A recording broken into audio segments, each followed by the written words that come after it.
तो सभी भक्तों को प्रणाम, सभी देवी देवताओं को प्रणाम, सभी गुरुओं संतों महात्माओं को प्रणाम। ओम भूर्भुवः स्वः तत्सवितुर्वरेण्यं भर्गो देवस्य धीमहि धियो यो न प्रचोदयात्। मंगलम भगवान विष्णु, मंगलम गुरुध्वजः, मंगलम पुंडरीकाक्षं, मंगलाय तनोहरि। अभी हमने पिछले सत्र में 20वें और 21वें श्लोक का अध्ययन किया था और इस सत्र में हम 22वें श्लोक से शुरू करेंगे। ये 22वें और 23वें श्लोक ऐसे हैं जो हमने बचपन में महाभारत सुनी है या सीरियल देखे हैं, उसमें सबसे फेमस श्लोक हैं और मुझे लगता है भारत की काफ़ी जनता को ने यही दो श्लोक सबसे ज़्यादा सुने होंगे। ये बहुत ही लोकप्रिय और बहुत ही महत्वपूर्ण श्लोक हैं और जिसने गीता के बारे में थोड़ा सा भी ज्ञान होगा उसको ये दो श्लोक जरूर ही पता होंगे। तो ये 2.22 चैप्टर अध्याय 2 के 22वां श्लोक और 23वां श्लोक। तो जो 22वां श्लोक है उससे शुरुआत करते हैं। वासांसि जीर्णानि यथा विहाय नवानि गृह्णाति नरोपराणि तथा शरीराणि विहाय जीर्ण्यानि संयाति नवानि देहि। तो वांसांसि मतलब वस्त्रों को, जीर्णानि पुराने तथा फटे हुए, यथा मतलब जिस प्रकार, विहाय त्याग कर, नवानि नए वस्त्र, गृह्णाति ग्रहण करता है, नरः मनुष्य, अपराणी अन्य, तथा उसी प्रकार शरीराणि शरीरों को, विहाय त्याग कर, जीर्णानि वृद्ध तथा व्यर्थ, अन्यानि भिन्न डिफरेंट, संयाति एक्सेप्टिंग स्वीकार करना, नवानि नए, देही देहधारी आत्मा।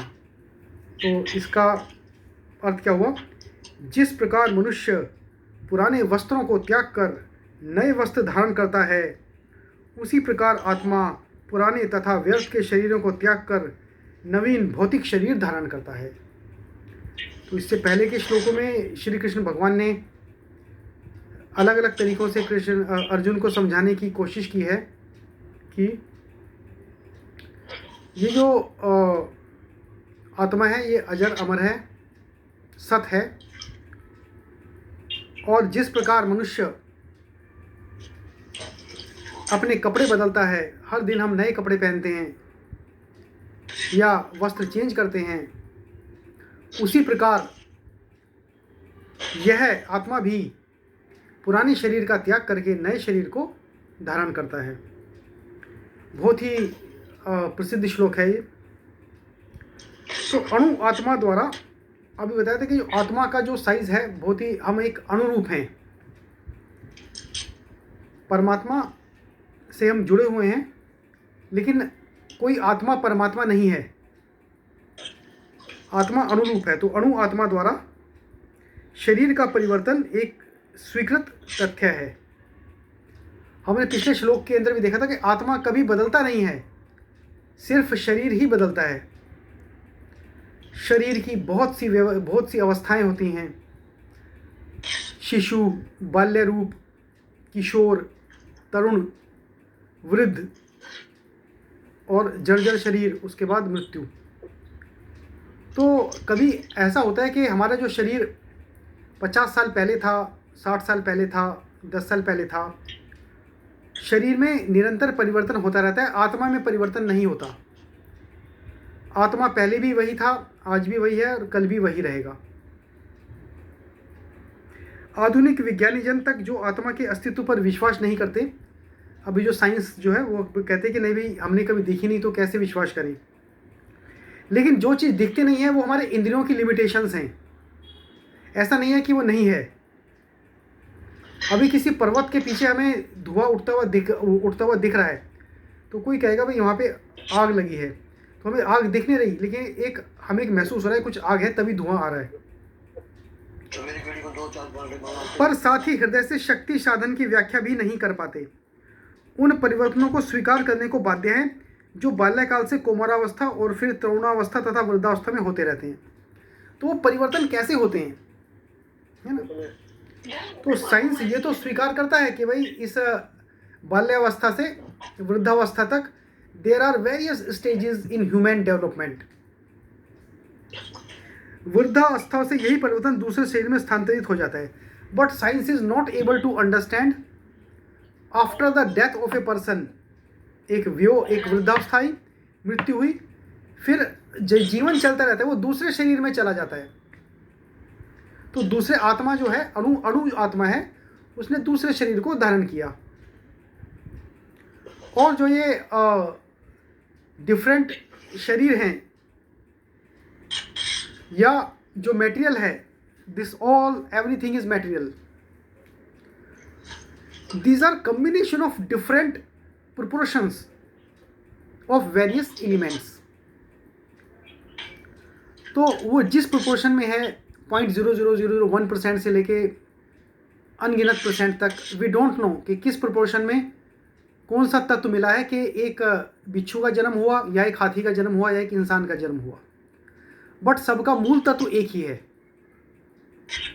तो science is too limited to understand these changes. ये परिवर्तन को समझने के लिए साइंस को अभी और सैकड़ों या हजारों साल लग सकते हैं, लेकिन यही परिवर्तन एक सिद्ध पुरुष एक ही जीवन में समझ सकता है, यदि उस पर भगवान की, ईश्वर की कृपा हो जाए और वो अपने पथ को प्राप्त करने के लिए लगा रहे।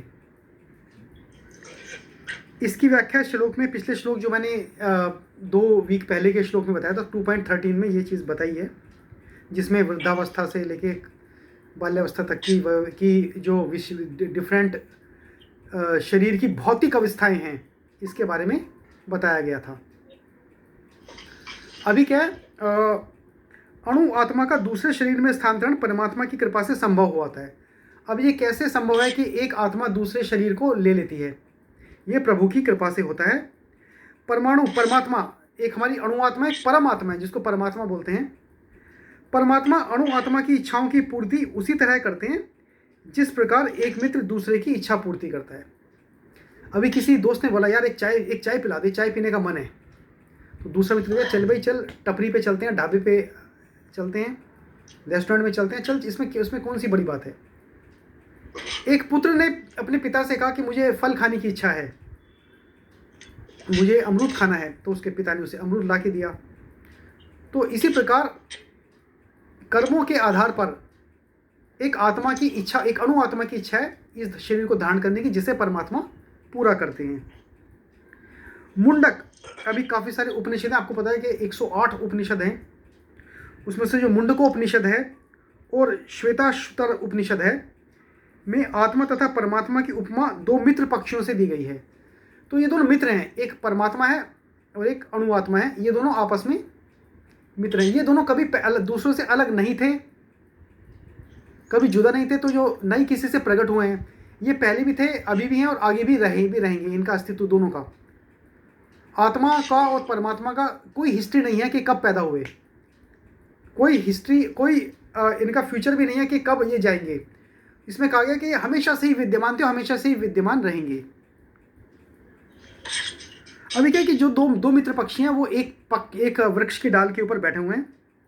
इनमें से एक पक्षी वृक्ष के फल को खा रहा है और दूसरा पक्षी अपने मित्र को देख रहा है। तो जो देख रहा है मित्र पक्षी, वो कृष्ण है, और जो पक्षी फल को खा रहा है वो अणु आत्मा है, मतलब जीव। अणु आत्मा का मतलब जीव, एवरीथिंग इज जीव। तो इस फिलोसफिकल वर्ल्ड में इसको, जो आत्मा के हम अपने शरीर को जो बोलते हैं कि उसको जीव बोलते हैं, जीवात्मा। तो हम सब जीव हैं, तो जीव इज ए फिलोसफिकल वर्ड। यद्यपि दोनों पक्षी समान गुण वाले हैं, किंतु इनमें से एक भौतिक वृक्षों के फलों पर मोहित है। अभी जो 2 पक्षी हैं जो एक डाल के ऊपर बैठे हैं, इसमें से एक मेटलिस्टिक चीज़ों के प्रति आकर्षित है और दूसरा अपने मित्र के कार्यकलापों का साक्षी मात्र है।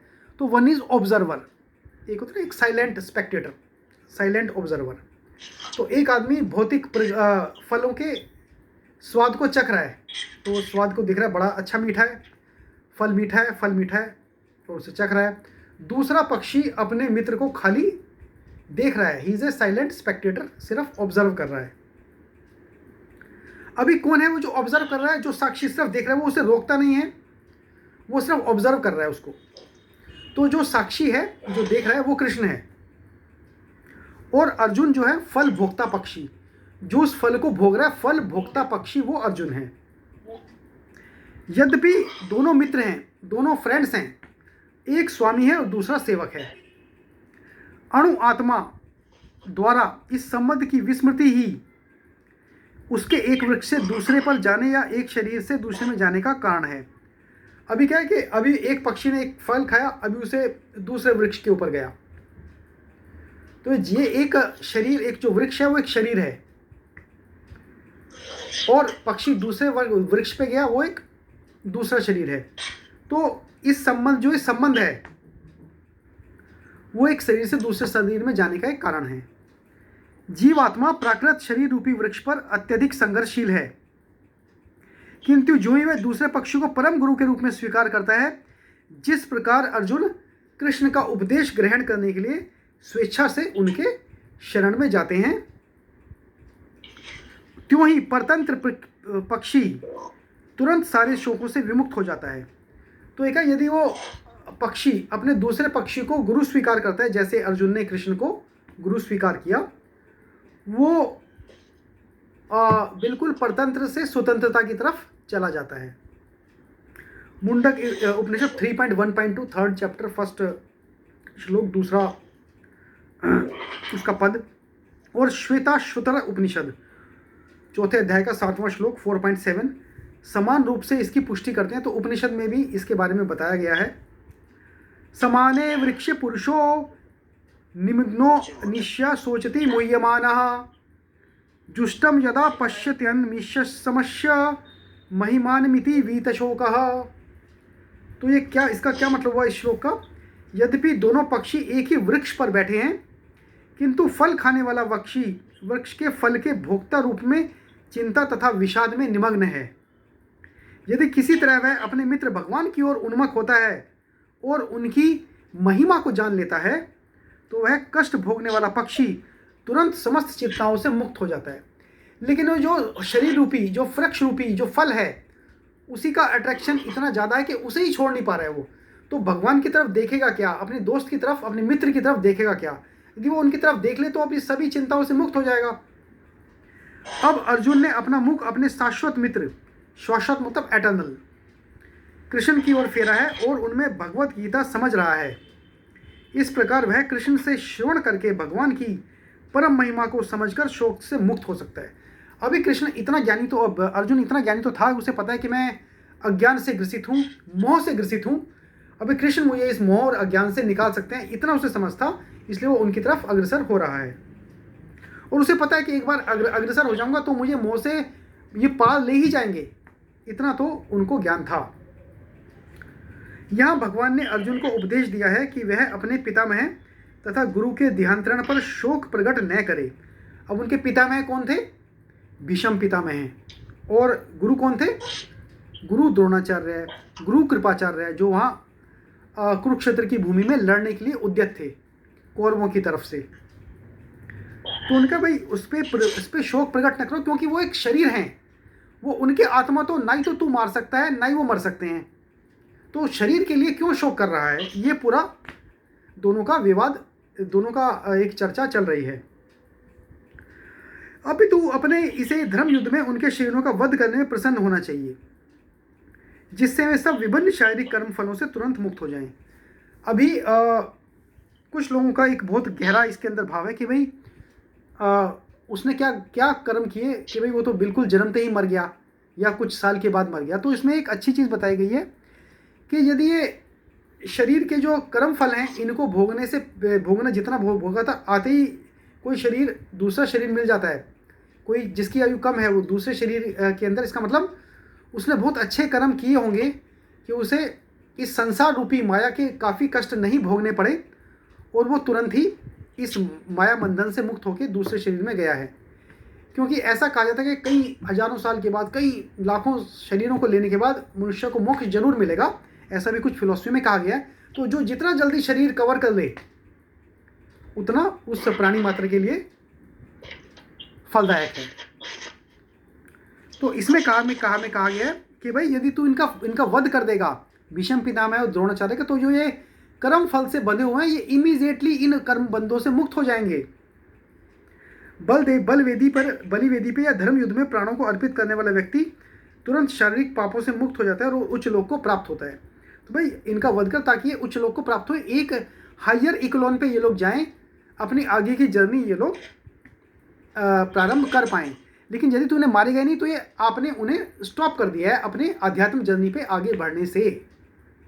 तो धर्म का जो युद्ध है, धर्म युद्ध में शरीरों को वध करके आत्मा को इनको मुक्त कीजिए। अतः अर्जुन का शोक करना युक्ति संगत नहीं है। It is not rational for the Arjun to be in distress. अभी इसमें 23वां श्लोक है, वो भी बचपन से सभी लोग सुनते आए हैं। जिसने गीता के बारे में सुना है उसने पहला श्लोक जो बताया और दूसरा श्लोक भी ये जरूर सुना होगा। नैनम छिद्दन्ति शस्त्राणि नैनम दहति पावक न चैनम क्लेदयन्तापो न शोष्यति मारुतः। ये अध्याय 2 का 23वां श्लोक है और बहुत ही फेमस। ये 2 श्लोक जो बताए पूरी गीता में, 2 श्लोक तो सबको आते ही होंगे जिसने थोड़ी बहुत भी गीता के बारे में जाना है। न कभी नहीं, एनम इस आत्मा को, छिंदंती खंडित कर सकते हैं, शस्त्राणी हथियार, न कभी नहीं, एनम इस आत्मा को, दहती जला सकता है, पावकः अग्नि आग, न कभी नहीं, च भी एनम इस आत्मा को, क्लेदयंती भिगो सकता है, आप जल कभी नहीं, न कभी नहीं, शोषति सुखा सकता है, मारुता वायु। अभी क्या इसका अर्थ क्या हुआ? यह आत्मा न तो कभी किसी शस्त्र द्वारा खंड किया जा सकता है, न अग्नि द्वारा जलाया जा सकता है, न जल द्वारा भिगोया जा सकता है या वायु द्वारा सुखाया जा सकता है। अभी इसमें आपने देखेंगे तो काफ़ी सारे शस्त्रों के बारे में भी बताया है। तो क्या सारे हथियार, मतलब शस्त्र कौन से? सारे हथियार, एक होते हैं अस्त्र, एक होते हैं शस्त्र। तो अस्त्र जो दूर से फेंके जाते हैं और शस्त्र जो हाथ से लड़े जाते हैं। तो जो सारे हथियार, तलवार है, अग्नि का अस्त्र है, वर्षा के अस्त्र हैं, चक्रवात आदि आत्मा को मारने में असमर्थ हैं। तो ऐसा प्रतीत होता है कि आधुनिक अग्नेयास्त्रों के अतिरिक्त मिट्टी, जल, वायु तथा आकाश आदि के भी अनेक प्रकार के हथियार होते थे। तो यदि कुछ मूवीज़ में भी बताया है, ये अग्नियास्त्र थे, नंदी अस्त्र थे, वायु अस्त्र थे। तो क्या होता है, आपने रामायण में, महाभारत में भी देखा होगा कि भाई अग्नियास्त्र चला दिया, सब जगह अग्नि लग गई। तो अग्नि के अस्त्र थे, वर्षा के अस्त्र थे कि मतलब सब जगह जल हो गया, आप जलमग्न हो गए। किसी ने जल चला तो इतना पानी आया कि कोई रोक नहीं पाया। वायु अस्त्र, वायु सबको बहा के ले जाएगी, सबको उड़ा के ले जाएगी, ऐसे अस्त्र होते थे। तो लेकिन इस टाइप का कोई भी अस्त्र, तो अभी जैसे अग्नि अस्त्र क्या है, आजकल के मॉडर्न युग में nuclear weapons, atom bombs, these are अग्नेयास्त्र। ये भी आत्मा को मार नहीं सकते हैं। नेवी में, पानी में एक मिसाइल गई और उसने किसी जहाज को उड़ाया, अग्नि जल का अस्त्र। ट्रैकर्स, काफ़ी सारी मिसाइल्स हैं जो वायु में जाके प्लेन को मार देती हैं, प्लेन को उड़ा देती हैं। तो आजकल के जो पुराने अस्त्र जो अभी के हैं, वो उस समय के कंटेक्स्ट में वो सभी अस्त्र यूज़ होते थे। उनकी विद्याएं अलग अलग होती थी। किसी अस्त्र को कैसे, जैसे हमें अभी चलाना है अस्त्र, तो हमें एक आयुध में जाना, में अपना आयुधास्त्र में जाना पड़ेगा, मतलब लॉन्चिंग साइट पर, और वहाँ से हमारे को अस्त्र चलेंगे। ये नहीं कि सबके घर में रखा है या सेना के किसी के जवान के घर में रखा है वहाँ से ले आएगा वो। तो इधर special position, special spaces to keep these in control. अब आपको सैटेलाइट छोड़ना है तो आपको नासा या किसी और सैटेलाइट सेंटर में जाना पड़ेगा ना, जहाँ से उस स्पेस सेंटर में जहाँ से उसको चलाया जाएगा। उसी प्रकार से ये जो अस्त्र होते थे पुराने टाइम पर, इनको आह्वान करना पड़ता था, मतलब we need to arrange setup. Setup कैसे कि किसी अस्त्र को चलाने के लिए टैंक का सेटअप, टैंक को देखना पड़ेगा कैसे चलेगा, उसका एंगल, पोजीशन सब देखनी पड़ती है। उसी प्रकार से पुराने समय में हर एक आयुध का, हर एक अस्त्र का एक मंत्र होता था। उस मंत्र से उस अस्त्र का आह्वान करते थे, वो अस्त्र आता था और तब उसको इस्तेमाल कर सकते थे। और यदि आपको, कुछ लोगों को अस्त्र को बुलाना आता था, उसका इस्तेमाल करना नहीं आता था। किसी को इस्तेमाल करना आता था, उनको बुलाना नहीं आता था अस्त्र का। तो जो सब विद्याओं में पारंगत थे, ऐसे बहुत ही कम योद्धा थे जिनको अस्त्र को, ये ना जैसे कि ना किसी के हाथ में बंदूक दे दी, बंदूक तो आ गई उसके हाथ में लेकिन चलानी नहीं आती। किसी के हाथ में बहुत बड़ा बड़ा दिलदार है, हाथ में बंदूक आ जाए तो सब जगह तहलका मचा देगा, लेकिन बंदूक नहीं है। तो ऐसे ऐसे जिसकी विद्या जिस हिसाब से ग्रहण होती थी, और कृष्ण भगवान 64 कलाओं से युक्त थे, उनके सारी विद्याएं, सारा युद्ध कौशल सभी कुछ आता था, ऐसे बहुत ही कम योद्धा थे। तो अभी ये बता रहे हैं, अब इस बात से हटके इसी श्लोक पर आते हैं। तो सारे हथियार, तलवार, भाले, त्रिशूल, अग्नि-अस्त्र, वर्षा के अस्त्र, ये भी आत्मा को मार नहीं सकते हैं।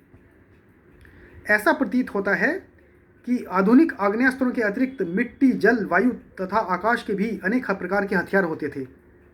यहाँ तक कि आधुनिक युग के नाभिकीय हथियारों की गणना भी आग्नेयास्त्रों में की जाती है, जो बताया भी। किंतु पूर्व काल में विभिन्न पार्थिव तत्वों से बने हुए हथियार होते थे।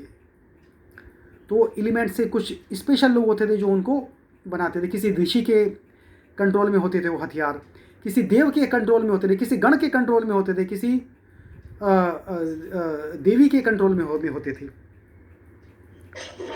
और कभी कभी लगता ना कि भाई ये एक अच्छा मिसाइल बनाया, चलो भाई इसको दे देते हैं, तो रशिया ने किसी कंट्री को दी। तो ऐसे ही जिनके कंट्रोल में वो हथियार होते थे, वो देवी या देव अपने जो आराधक को वो प्रदान करते थे। आग्नेयास्त्रों का सामना जल के वरुण हथियारों से किया जाता था। अभी क्या है, अभी उनकी काट होती थी। अभी इसमें क्या लिखा है, जो आधुनिक विज्ञान के लिए अज्ञात हैं। अब आधुनिक विज्ञान नहीं समझ सकता। अभी मैंने आग्नेयास्त्र चलाया तो सामने वाली पार्टी कौन सी चलाएगी? यदि वो भी आग्नेयास्त्र चला देती है तो मेरे भी आदमी मारेंगे, उसके ही मारेंगे, तो दोनों तो आग आ गए, दोनों का नुकसान हुआ। तो एक काट होती थी। तो सामने वाले ने आग्नेयास्त्र चलाया तो उसको जलास्त्र चलाना पड़ेगा, तो जल जाएगा, अग्नि जाएगी, तो जल उसको शांत करेगा। आधुनिक विज्ञान को चक्रवात हथियारों का ही पता नहीं है, तो चक्रवात अभी क्या है, मतलब साइक्लोन आ जाएगा, टोर्नेडो, एक अस्त्र आ जाएगा, उसका आह्वान करेंगे तो टोर्नेडो आ जाएगा दुश्मन की सेना में। ये अभी आधुनिक current science does not know about these weapons. जो भी हो, आत्मा को न तो कभी कभी खंड किया जा सकता है, न किन्हीं वैज्ञानिक हथियारों से उसका संहार किया जाता है। पुराने हथियारों से, अभी के हथियारों से, आधुनिक हथियारों से, या 1000 साल के बाद के वैज्ञानिक हथियारों से भी आत्मा का खंडन नहीं किया जा सकता। और एक हथियार का 1000 हथियार चला दो, 1000 एटम बम चला दो, 1,00,000 एटम बम चला दो, तब भी आत्मा का संहार नहीं किया जा सकता। ये इस श्लोक में कहा गया है। मायावादी इसकी व्याख्या नहीं कर सकते। मायावादी जो मेटलिस्टिक लोग हैं, materialistic people cannot define this phenomena, कि जिस प्रकार जीव किस प्रकार अपने अज्ञान के कारण उत्पन्न हुआ और तत्पश्चात माया की शक्ति से आवृत हो गया। अभी एक इस्कॉन वाले एक चीज़ बताते हैं कि भाई माया की शक्ति से आवृत हो गया, मतलब माया कंट्रोल द बॉडी। अभी 2 फैन हैं, एक फैन के नीचे आपने मोमबत्ती जलाई है,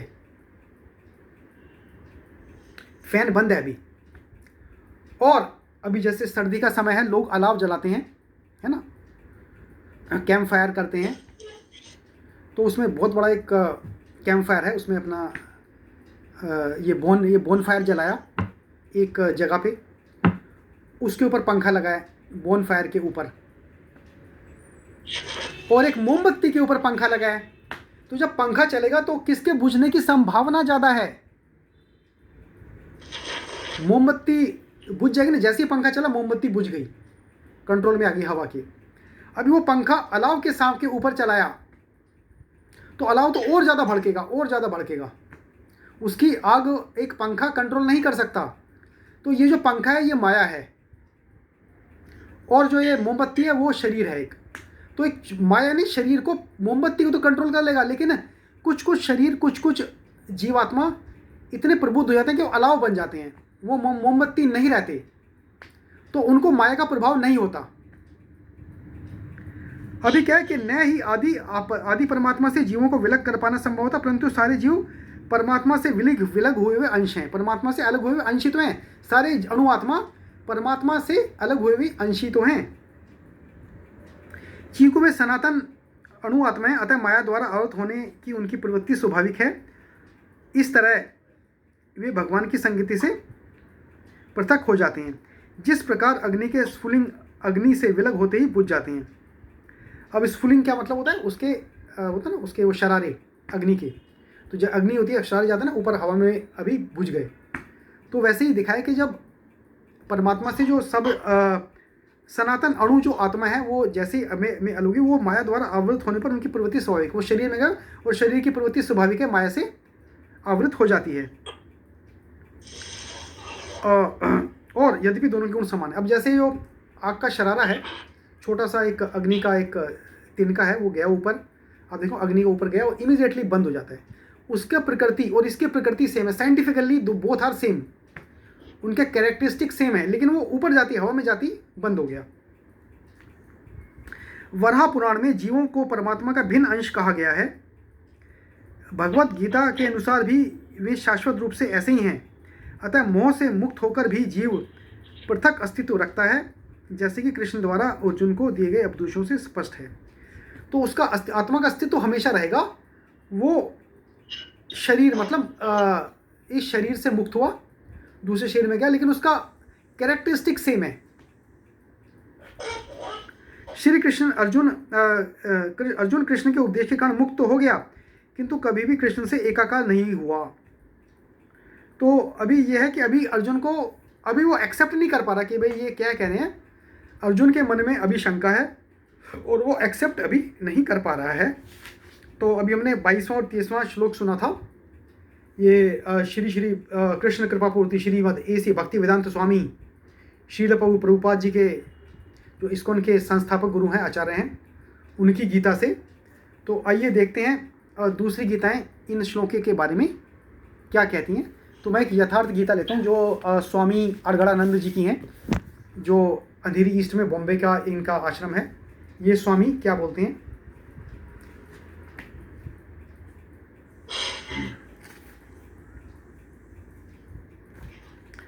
श्लोक दोहराते हैं। वांसासि जीर्णानि यथा विहाय नवानि गृह्णाति नरोपराणि, तथा शरीराणि विहाय जीर्णानि संयाति नवानि देहि।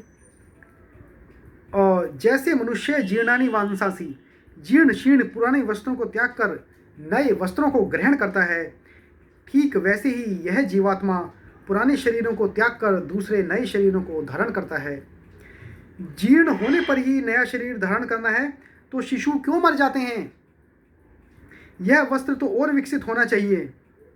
पर वो अभी कुछ एक क्वेश्चन ये भी इसमें कहा कि भाई अब शिशु मर गया, शिशु का शरीर तो विकसित हुआ नहीं, कोई शिशु मर जाता है। तो भाई आप इसको एक शरीर को एक वस्त्र से कंपेयर करो तो वस्त्र विकसित क्यों नहीं हुआ? वस्तुतः शरीर संस्कारों पर आधारित है। इसका क्या उत्तर है? संस्कारों पर आधारित है। जब संस्कार जीर्ण होते हैं तो शरीर छूट जाता है। तो सारा संस्कारों का खेल है, कर्म संस्कार। तो यदि संस्कार जीर्ण हो गए तो शरीर छूट जाएगा। यदि संस्कार 2 दिन का है तो दूसरे दिन ही शरीर जीर्ण हो गया। इसके बाद मनुष्य एक श्वास भी अधिक नहीं जीता है।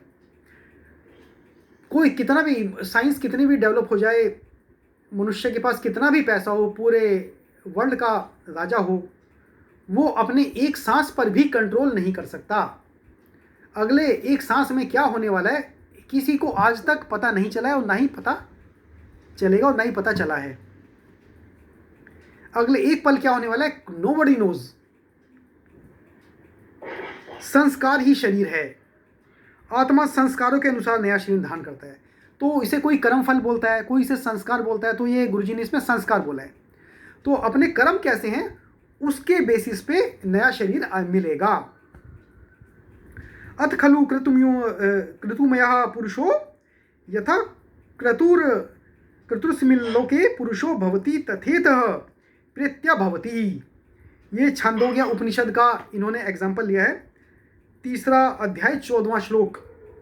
अर्थात यह पुरुष निश्चय ही संकल्पमय है। इस श्लोक में पुरुष जैसा निश्चय वाला होता है वैसे ही यहाँ से मरकर जाने पर होता है। तो जो जैसा निश्चय करके गया है वो उसको अपने जिस राब से उसे बचपन से उसने जो निश्चय किया है, जिस काम से किया है, उसी को फिर उसका काफ़ी प्रभाव रहेगा। अपने संकल्प जो उसने संस्कार बनाए हैं, जो अपने संकल्प किया है, अपने संकल्प से बनाए हुए शरीरों में पुरुष उत्पन्न होता है। इस प्रकार मृत्यु शरीर का परिवर्तन मात्र है। तो मृत्यु कुछ नहीं है, मृत्यु एक शरीर का परिवर्तन है।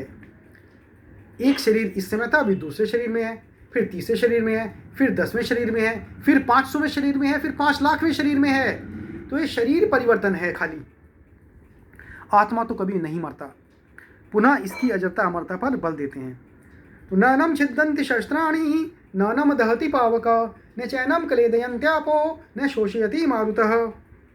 अर्जुन, इस आत्मा को शस्त्र आदि नहीं काटते, अग्नि इसे नहीं जला सकती, जल इसे गीला नहीं कर सकता और न वायु इसे सुखाई सकता है। I think science has not even developed such kind of material which has these characteristics. विज्ञान ने भी ऐसा कोई मटेरियल आज तक बनाया नहीं है जिसमें ये सारे गुण हों, लेकिन भगवान ने वो मटेरियल सबके अंदर दिया है जिसको अणु आत्मा बोलते हैं। जो पानी में डालो गीला नहीं हो सकता, पानी में डालो मर नहीं सकता, आग में डालो जल नहीं सकता, शस्त्र से मारो मर नहीं सकता, उसका further diffusion is not possible, है ना। सो ये सब चीज़ें आत्मा की कैरेक्टरिस्टिक्स कहे गए हैं। अजर, अमर, सत्य, एटर्नल, शाश्वत, ये सब आत्मा के लिए सिनोनिम्स यूज़ हुए हैं।